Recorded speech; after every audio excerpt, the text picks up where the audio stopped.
Friend, কেমন আছো তোমরা সবাই? আই হোপ ভালো আছো। দেখো আমি চলে এসেছি তোমাদের সাথে একটা রেসিপি শেয়ার করতে। রেসিপিটার নাম হচ্ছে নেশাস্তার হালুয়া। এখন সামনে শবে বরাত আসছে, তাই হালুয়াটা বানিয়ে ফেলতে পারো বাড়িতে চটপট, অল্প উপকরণে বানানো যায়। ফার্স্টে আমি এখানে 1 কাপ পরিমাণ সুজি নিয়েছি। যে কাপে সুজি নিয়েছি, যে কাপটাতে মেপে, সে কাপে আমি 4 কাপ পরিমাণ জল নেবো।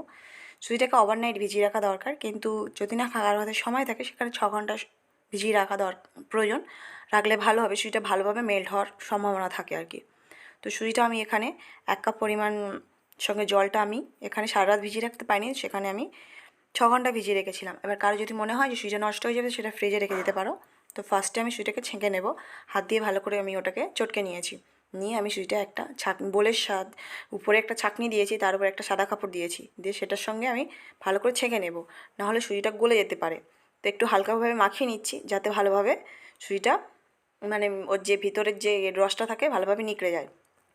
দেখো ভালোভাবে মাখিয়ে নিচ্ছি, এইভাবে দোলে দোলে মাখিয়ে নেব। এবার এই পর্যায়ে পরিমাণে এখানে আর 1 কাপ জল অ্যাড করতে পারো, যেহেতু 5 কাপ জল অ্যাড করা যায়। তো আমি এভাবে ভালোভাবে নেড়ে নেড়ে ভালো করে মাখিয়ে নিচ্ছি, যেন সুজির মধ্যে কোনো দুধ জাতীয় জিনিস না যেন থাকে আর কি। তো এইভাবে ভালো করে আমি রসটাকে নিগড়ে নিয়েছি, দোলে দোলে নিয়ে যখন সুজিটা দেখবে যে একদম মানে কেমন একটা আঠালো আঠালো হয়ে আসে, তখন সুজিটাকে আর দলার দরকার নেই বা আর জল ঢেলে রাখারও দরকার নেই। সুজিটা যখন এরকমই পর্যায়ে আসবে, তখন সুজিটাকে ফেলে দিতে হবে, আর সুজির প্রয়োজন পড়বে না। তো দেখো দেখো এখানে আমার ছাঁকা হয়ে গেছে। তো আমার জলটা এরকমই ঘনত্ব এসছে, এটা 5 কাপ পরিমাণ জল। তো আমি এবারে একটা কড়াই বসিয়ে দেবো। কড়াইটা আগে গরম করব না, কড়াইতে আমি আগে 1 কাপ মতো জলটা আমি দেবো। এখানে দিয়ে আমি এটা দুটো কালার দিয়ে বানাতে চাচ্ছি নেশাস্তার হালুয়াটা। ফার্স্টে আমি রেড কালার দেবো। তো আমি এখানে কড়াইয়ে দিয়ে তারপরে আমি ওটাকে গ্যাসটাকে অন করে দিলাম, দিয়ে তারপর নাড়াচাড়া করতে লাগছি। মানে নাড়াচাড়া না করলে তলা দিয়ে লেগে আসবে আর কি, গেলে ভালো লাগবে না, ঘনত্ব একটু খারাপ হয়ে যাবে। আর রেড কালারটা ফার্স্টে বোঝা যাচ্ছিলো না, এখন যতটা মানে ডিপ হয়ে গেছে, যতটা গাঢ় হয়ে গেছে, তখন রেড কালারটা বোঝা যাচ্ছে। ফোনে তো স্ক্রিনে অতটা সুন্দর লাগছে না। এর মধ্যে আমি দিয়ে দিলাম ভ্যানিলা এসেন্স, এটা জাস্ট ফ্লেভারের জন্য, কেউ চাইলে স্কিপ করতে পারো। এবার কারণ না ভালো লাগলে স্কিপ করতেই পারো, অসুবিধা নেই। আর দেখো এরকম ঘন হয়ে আসবে। আর এই পর্যায়ে আমি এখানে দিয়ে দেবো ঘি। 2 চামচ পরিমাণ ঘি দেবো, ঘিটা একটু বেশিই দেবো। এখন আমি ফার্স্টে 2 চামচ দিচ্ছি, পরে আরও লাগবে। আর ঘি দিয়ে নাড়াচাড়া করতে থাকবো, নাহলে তলা দিয়ে লেগে যাবে। আর ঘি দিয়ে নাড়াচাড়া করলে আস্তে আস্তে জিনিসটা সুন্দর হবে, আর সুন্দর একটা ঘ্রাম আসবে। তো এই পর্যায়ে আমি পরিমাণে দিয়ে দিচ্ছি হচ্ছে চিনিটা পরিমাণ মতো। তো আমি এখানে দিয়েছি 1/2 কাপের একটু বেশি। আর মিষ্টিটা নিজের পছন্দ মতো একটু টেস্ট করে দেখে নিও। আর এই পর্যায়ে ঘনত্বটা বাড়ছে, আর একটু আমি আর 1.5 চামচ ঘি দিয়ে দিলাম। ঘিটা যত সুন্দর দেবে তত সুন্দর একটা ঘ্রাম আসবে, আর খেতেও তো টেস্টি অবশ্যই হবে। তো এইভাবে আমি নাড়াচাড়া করছি। দেখো আমার ঘনত্বটা কতটা সুন্দর হয়েছে, দেখতেই পাচ্ছ। আর এটা তো শবে বরাতের জন্য একদম স্পেশাল, একটু ভিন্ন টাইপের। অনেকে অনেক রকমভাবে বানাও, আর এটা যারা নতুন শিখতে চাচ্ছে তাদের জন্য এটা। আর দেখতে পাচ্ছ কতটা ঘনত্ব হয়েছে। নাড়া অফ দিলে কিন্তু তলা দিয়ে লেগে আসবে, তো অনবরত এটা নাড়তেই হবে। নাড়া বন্ধ দিলে ভালো লাগবে না দেখতে জিনিসটা। আমি এভাবে অনবরত নেড়েই যাচ্ছি। আর আমার প্রায় অনেকটা হয়ে এসছে। এবার আমার কাছে কোনো ডিশ নেই আলাদা, তো আমি এখানে একটা বড় ডিশ নিয়ে নিয়েছি। ডিশে আমি একটু ঘি দিয়ে ব্রাশ করে নিয়েছি। আর এখানে আমি দিয়ে দিচ্ছি হচ্ছে শুকনো নারকেল কুচি, তার সঙ্গে একটা অ্যালমন্ড বাদামটাকে আমি একটু গ্রেট করে নিয়েছি। কেউ চাইলে একটু গোটা গোটা দিতে পারো। তো আমি এখানে শুকনো নারকেল কুচি আর অ্যালমন্ডটাকে গ্রেট করে এরকম গুঁড়োভাবে নিয়ে ওখানে আমি গার্নিশ করে দিয়েছি। আর এর উপরে আমি এই হচ্ছে নেশাস্তার হালুয়াটা প্রায় হয়ে গেছে, এটা আমি ওখানে ঢেলে দেবো।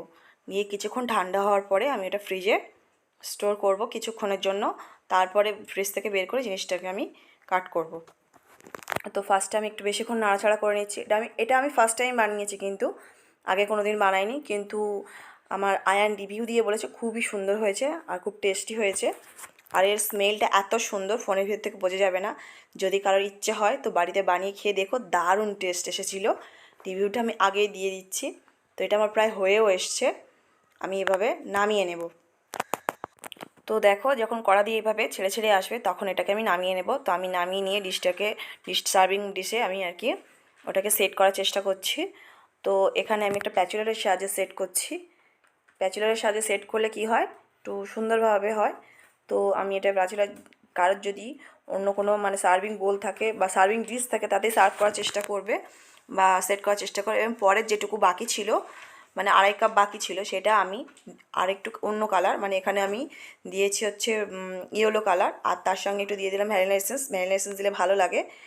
এখানে দেখতে পাচ্ছি আমি ইয়েলো কালার দিয়েছি, আর সেম প্রসেসে আমি একই রকমভাবে বানাবো, এর ডিফারেন্ট কিছু নেই, সেম হবে, শুধু কালারটা আলাদা, দেখতে ভালো লাগার জন্য, দেখার সৌন্দর্যের জন্য কালারটা অন্যরকম দেওয়া, নাহলে একই কালার দিয়েও বানানো যায়, কেউ চাইলে গ্রিন কালার দিতে পারো, অরেঞ্জ কালার দিতে পারো, অনেক ডিফারেন্ট ডিফারেন্ট কালার। এখানে আমি একইভাবে সেট করে নিচ্ছি, আর এটাতে আমি একটু ডিফারেন্ট দিয়েছি, এখানে কিশমিশ আর অ্যালমন্ড বড় বড় কুচি দিয়েছি। আর দেখো আমার এরকম কালারটা একদম সুন্দর লাগছে না, রেডের সঙ্গে ইয়েলো আমার হয়ে গেছে। এই পর্যায়ে আমি কিছুক্ষণ ফ্রিজে রেখে দেবো, তারপরে কাট করে তোমাদেরকে দেখাবো কেমন। দেখো হালুয়াটা আমি বেশ কিছুক্ষণ ডিশে রাখার পরে ফ্রিজে রেখেছিলাম ওটাকে ঠান্ডা হওয়ার জন্য, মানে ঠান্ডা হলে সেটটা ভালোভাবে হবে আর কাটার সময় ভাঙবে না। হালুয়া বা কেক জাতীয় কোনো জিনিস ঠান্ডা হওয়ার পরে কাটলে ভালো হয়, আর কাটতে গেলে একটু ধারালো ছুরি দিয়ে কাটতে হবে। আর আমার ছুরিটা ছিল একদম ধারালো, তো আমি এখন একটু ফার্স্টে কাট করে নিয়েছি ইয়েলোটা, দেখতেই পাচ্ছ, আর তারপর রেডটা। দেখতে না যতটা সুন্দর, খেতে কিন্তু দারুণ টেস্ট। তোমরা বাড়িতে প্লিজ বানিয়ে খেয়ে দেখো আর কমেন্টে জানিও কেমন হলো। আমার কাছে কিন্তু খুব সুন্দর লেগেছে, আর আমি আর অন্য কাউকে খাইয়েও রিভিউ দিয়েছি, দারুণ।